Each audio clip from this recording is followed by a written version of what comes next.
So today we're talking about base building in Rust, continuing our discussion month-long topic of base building in survival games.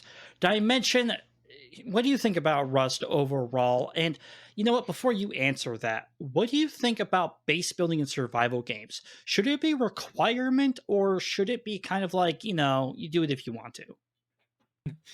That's kind of a loaded question for me because there's a lot of survival games that I do not like building bases in, or that I think is base building is just a rumor that doesn't actually happen. I'm looking at you, Daisy.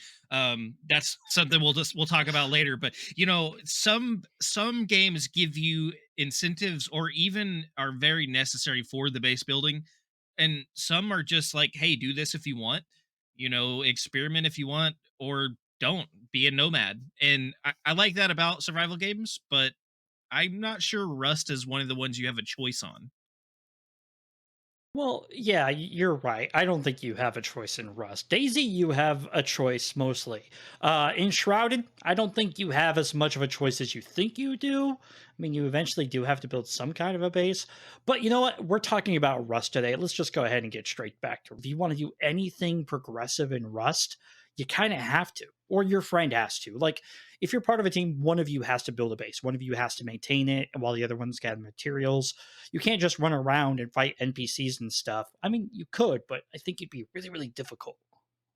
The thing about running around and being a nomad in Rust is you can, if you want to always be at bow and arrow level technology, or unless you're able to raid someone else's base or take them out and take their equipment.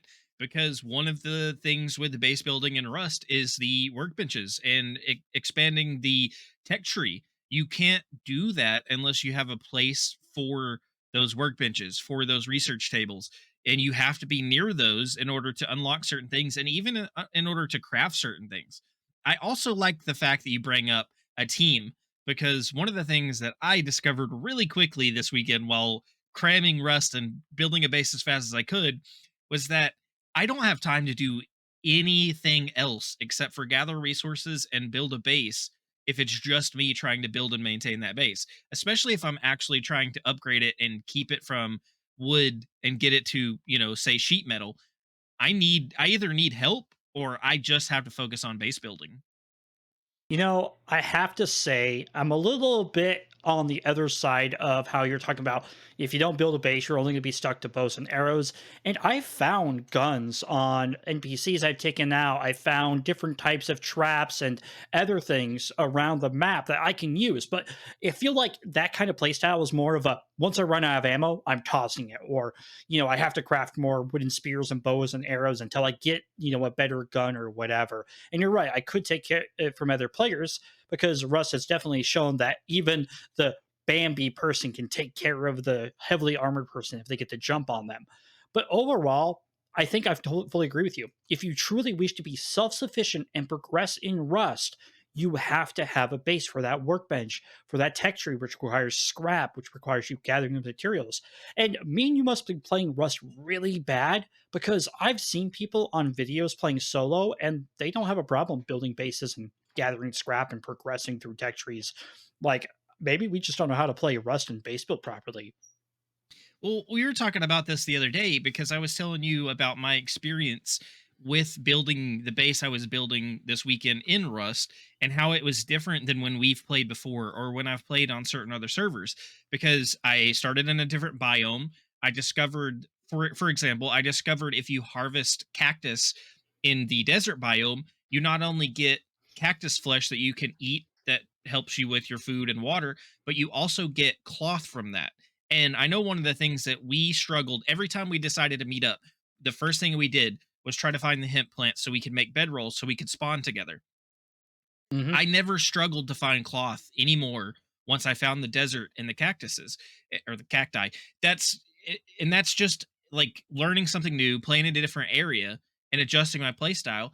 I also didn't have any problem going from the basic primitive base to almost a full sheet metal base playing by myself. I just didn't have time to go raid bunkers or go, across halfway across the map to explore this new area. I kind of had to prioritize my resources. when I needed wood, I had to go find trees because I don't know if you know this, but trees don't really grow in the desert, so there's not a lot of wood to be had in the desert. So that was really the big struggle. But everything else, metal ore was super easy to find in the desert. The cloth was super easy to find in the desert because of the cactus. The stone was really easy to find in the desert.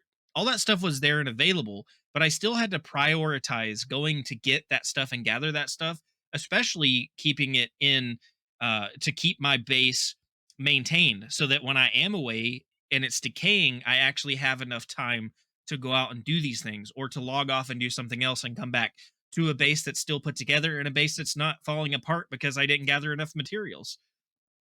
Yeah.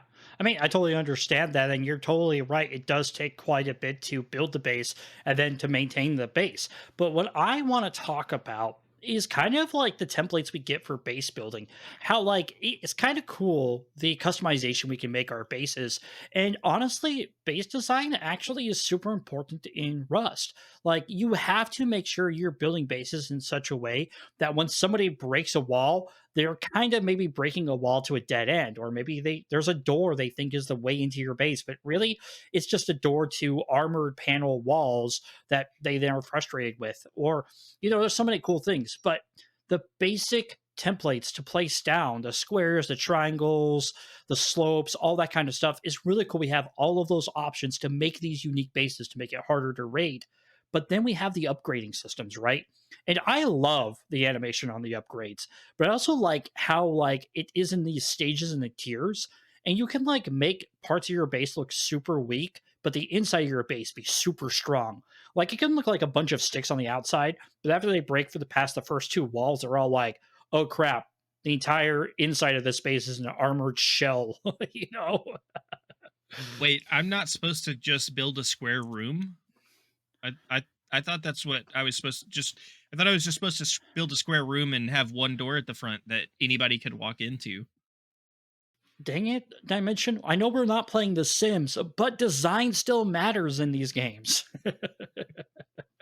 Listen, I don't know that from building my own bases, but I know that from experience of seeing some of the crazy bases that people are building in the servers that I'm playing in. Things that I legitimately think are in-game buildings until I get up to and I realize, no, this is a base that somebody built. This is a base that people have put a lot of time into. Specifically, has to be things that make me think this has to be a whole group of people that work together, like somebody's playing and building on this base at all times because it's 6 floors high. There's turrets everywhere. There's traps everywhere. I'm afraid to get anywhere close to it because I'm afraid to get obliterated. Like I'm seeing that kind of bases while I'm standing on top of my stone roof of my 4x4 building that somebody could, Ugh. get a sledgehammer and break into in 5 seconds. Base building often leads to the core loop of the game, which is base rating. These are the two main loops of the game.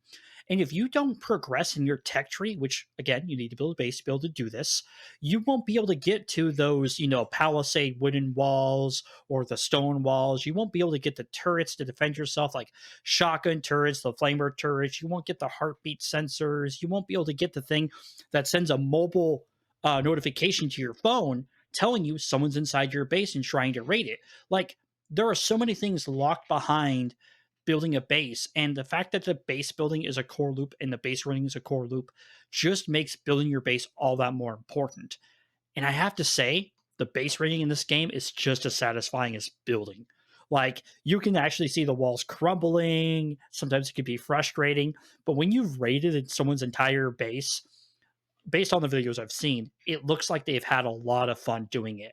Like they've massive battles. It feels like there's a full fledged siege going on, like an old medieval war kind of situation.